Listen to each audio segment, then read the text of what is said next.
हरे कृष्णा। सनातन धर्म में एकादशी तिथि को बेहद शुभ माना गया है।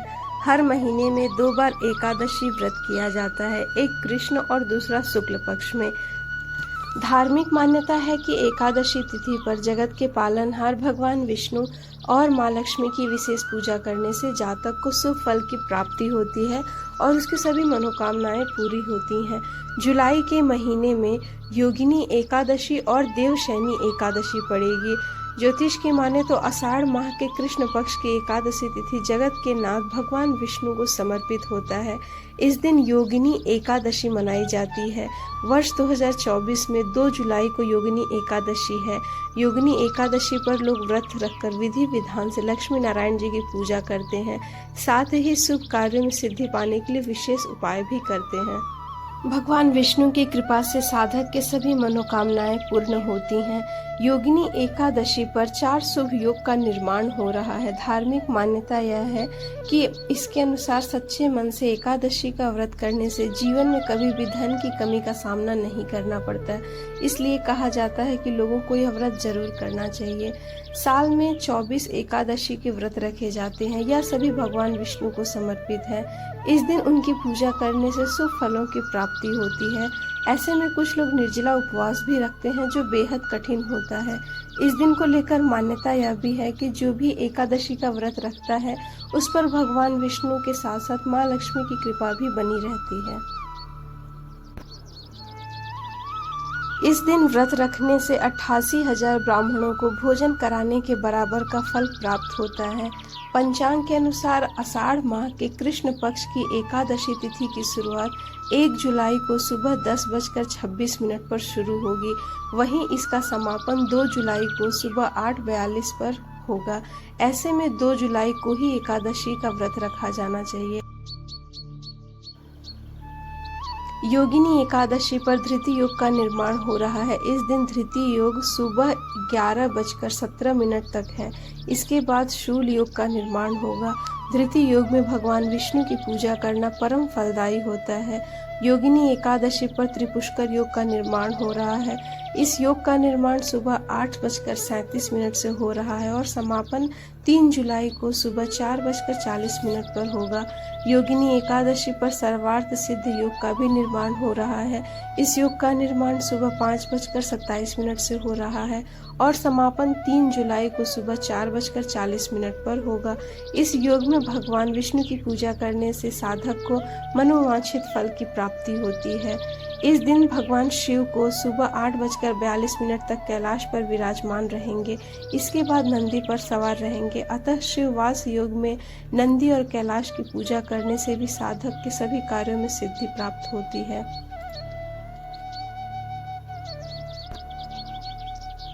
योगिनी एकादशी के दिन विष्णु जी की पूजा का विधान है। साथ ही पीपल के वृक्ष की पूजा भी करनी चाहिए। इस दिन प्रातः उठकर स्नान करके भगवान विष्णु की पूजा आराधना करनी चाहिए। इस दिन पीले रंग के वस्त्र धारण करने चाहिए और हो सके तो ब्राह्मणों को दान भी अवश्य करें।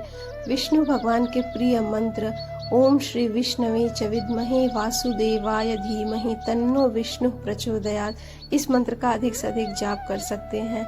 योगिनी एकादशी व्रत के दिन अन्न का सेवन कदापि नहीं करना चाहिए। एकादशी का व्रत नहीं रखने वालों को भी चावल का सेवन नहीं करना चाहिए। इस दिन बाल, नाखून और दाढ़ी कटवाने की भूल कभी न करें। योगिनी एकादशी के दिन ब्राह्मणों को कुछ न कुछ दान अवश्य करना चाहिए। तो आइए दोस्तों जानते हैं आज की योगिनी एकादशी की व्रत की कथा।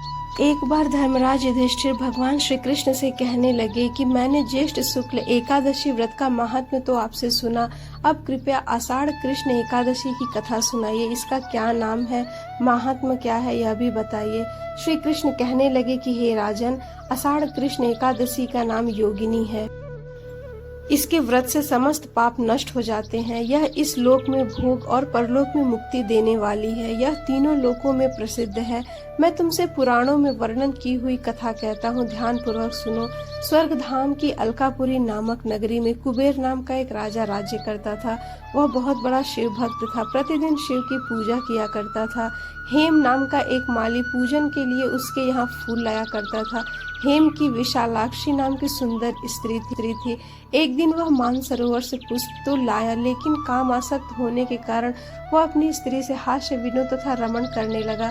इधर राजा उसकी दोपहर तक राह देखता रहा। अंत में राजा कुबेर ने सेवकों को आज्ञा दी कि तुम लोग जाकर माली के न आने का कारण पता करो, क्योंकि वह अभी तक पुष्प लेकर नहीं आया। सेवकों ने कहा, महाराज वह अति कामी है, अपनी स्त्री के साथ हास्य विनोद कर रहा होगा। यह सुनकर कुबेर ने क्रोधित होकर उसे बुलाया। हेम माली राजा के भय से कांपता हुआ उपस्थित हुआ। राजा कुबेर ने क्रोध में आकर कहा, अरे पापी नीच, तूने मेरे परम पूजनीय ईश्वरों के भी ईश्वर श्री शिवजी महाराज का अनादर किया है। इसलिए मैं तुझे शाप देता हूँ कि तू स्त्री का वियोग सहेगा और मृत्यु लोक में जाकर कोढ़ी होगा।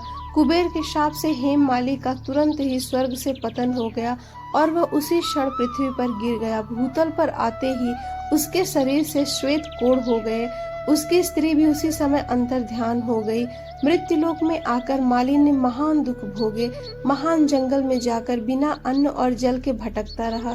रात्रि को निद्रा भी नहीं आती थी, परंतु शिव जी की पूजा के प्रभाव से उसको पिछले जन्म की स्मृति का ज्ञान रहा। घूमते घूमते एक दिन वह मार्कंडे ऋषि के आश्रम में पहुंच गया, जो ब्रह्मा से भी अधिक वृद्ध थे और जिनका आश्रम ब्रह्मा के सभा के समान लगता था। हेम माली वहां जाकर उनके पैरों पर गिर पड़ा।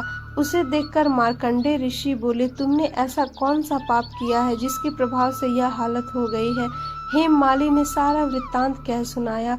यह सुनकर ऋषि बोले, निश्चित ही तूने मेरे सम्मुख सत्य वचन कहे हैं, इसलिए तेरे उद्धार के लिए मैं एक व्रत बताता हूँ। यदि तू आषाढ़ मास के कृष्ण पक्ष की योगिनी एकादशी का विधि पूर्वक व्रत करेगा तो तेरे सभी पाप नष्ट हो जाएंगे। यह सुनकर हेम माली ने अत्यंत प्रसन्न होकर मुनि को साष्टांग प्रणाम किया। मुनि ने उसे स्नेह के साथ उठाया। हेम माली ने मुनि के कथनानुसार विधि पूर्वक योगिनी एकादशी का व्रत किया। इस व्रत के प्रभाव से अपने पुराने स्वरूप में आकर वह अपनी स्त्री के साथ सुख पूर्वक रहने लगा। भगवान कृष्ण ने कहा, हे राजन, यह योगिनी एकादशी का व्रत 88,000 ब्राह्मणों को भोजन कराने के बराबर फल देता है। इसके व्रत से समस्त पाप दूर हो जाते हैं और अंत में स्वर्ग प्राप्त होता है। तो दोस्तों, ये थी आज की योगिनी एकादशी व्रत की कथा और पूजा विधि। आपको आज की जानकारी कैसी लगी हमें कमेंट करके ज़रूर बताएं। हरे कृष्णा।